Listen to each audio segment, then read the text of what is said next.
Welcome back to another technical deep dive here in the debug zone.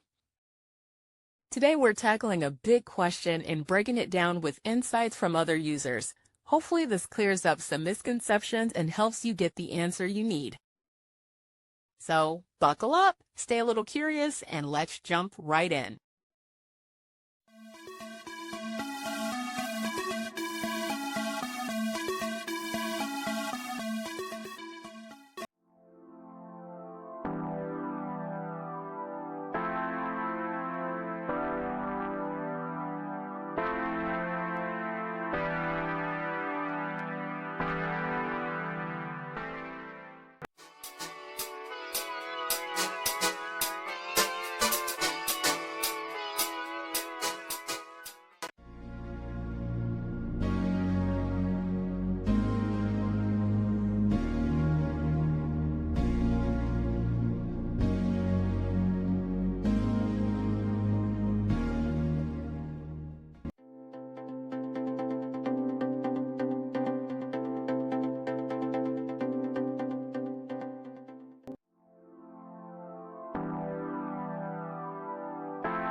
And that's a wrap.